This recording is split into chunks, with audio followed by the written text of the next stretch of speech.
Hi, I'm Joni Kisro, and today I'm going to do a little experimenting. I'm going to take a 1 1/16 inch of sterling silver. What I've already done with it is I've run it through the rolling mill with this patterned copper sheet. So I've flattened that out on here in the rolling mill, and I have two textured sides. This side is actually more like the paper towel, but I actually like that better. So I'm not going to go with this side, which I had planned to originally. I'm going to go with this side. The next thing I've done is I've measured on my platen. I've just drawn different lines for different thicknesses, or widths rather, of whatever I'm going to be using. So this is 1 1/16 inch. And you see I've already drawn the line, so I know where to position that on my platen. And I've taken some 8-gauge round copper wire, and now I'm going to tape that right into the center of the platen, and I'm going to lay this on there. At this point, I've cut my sterling silver 1 1/16 inch. I've drawn lines on my platen to center that because I want this wire that I've made into the groovy look. I want that perfectly in the center of my sterling silver piece. So I'm putting it in the press, centering that up in the focal point. I'm putting my urethane on top of that, and now I'm going to bring down the press.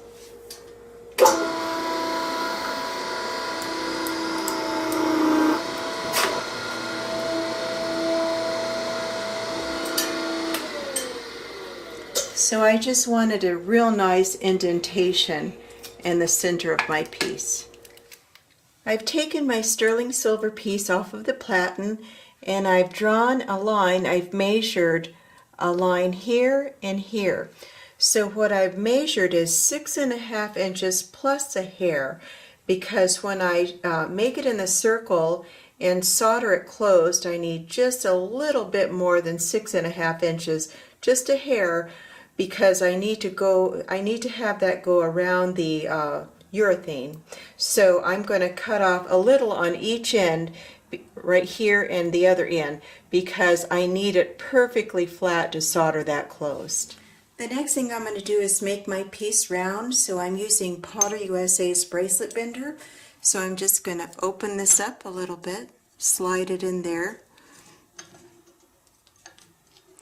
tighten it down, and then just start bending it around with my thumbs. Put that a little bit farther in. Tighten it down very tight, and then just keep bending it. And then I push it back in a little bit, retighten it, and then just keep doing this until it's perfectly round. So I rounded my cup with a bracelet bender, but I've misshaped it a little bit so it won't roll off my fire brick. I have now flexed the whole piece, and this is a piece of silver solder. It's a high flow silver solder, and I'm using the Ultra Flux. So now I'm going to torch it with my acetylene torch, so I'll get that ready. So what I'm doing first is I'm burning off a little bit of the flux, getting some of that liquid out. Because if I put my solder on the seam before I do that, it's going to move around. So I'm just going to burn that off, and then I'm going to set my solder straight down on the seam. And this is a high flow solder, wire solder.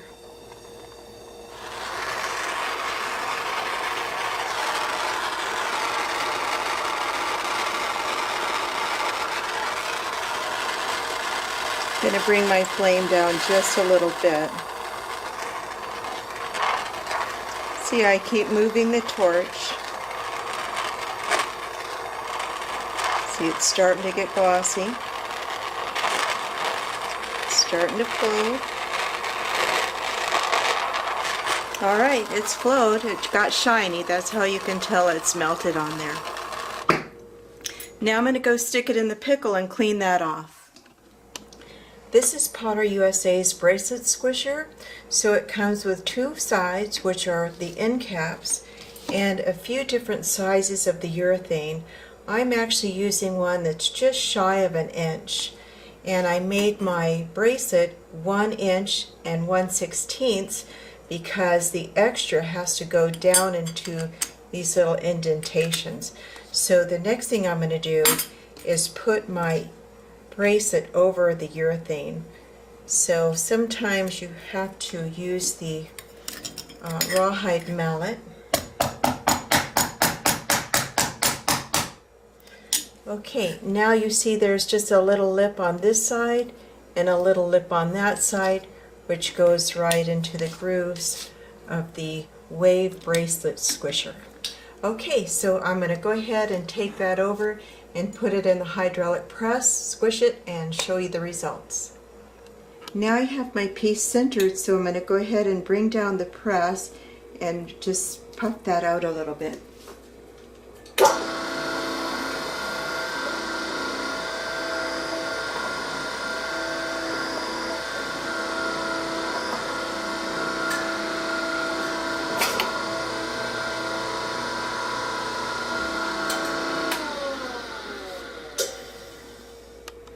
So this is the wave it put in. I really like that. But I'm not done experimenting, so I'll go to the next step. So basically at this point you could have a bracelet finished with just the wave.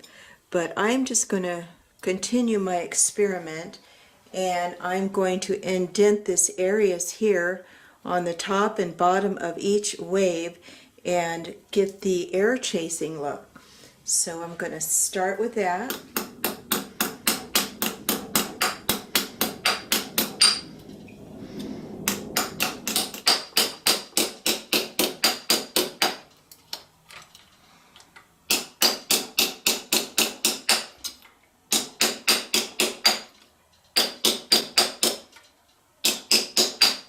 I'm going to turn it over.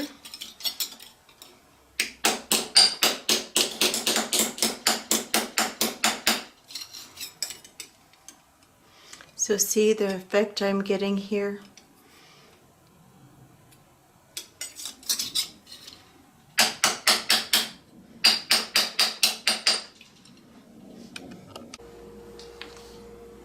So this is the effect I got on the bracelet, and that was using the bracelet mandrel from Potter USA with a ball peen hammer. And then I used a small ball peen hammer in this area. The Fretz ball peen hammer, it's very tiny. It's probably not called a ball peen hammer, but it looks like it. And then I cut this and just put this on my belt sander to round that out.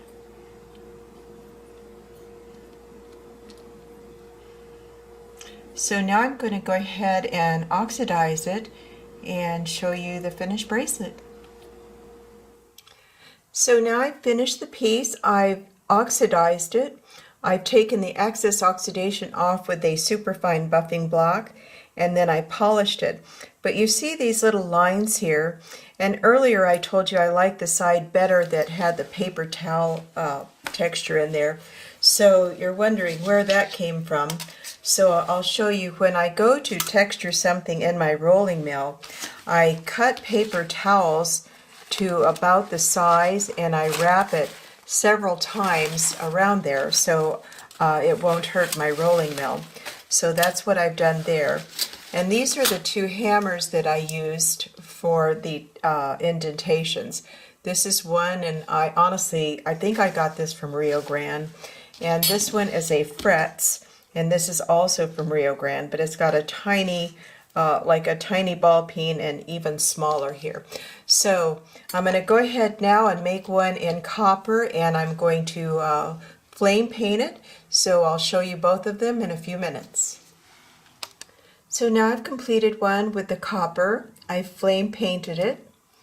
And you see I didn't put the indentations as deep as I did in the sterling silver one. But you have a choice. I wanted this one just a little bit more domed, a little bit more rounded.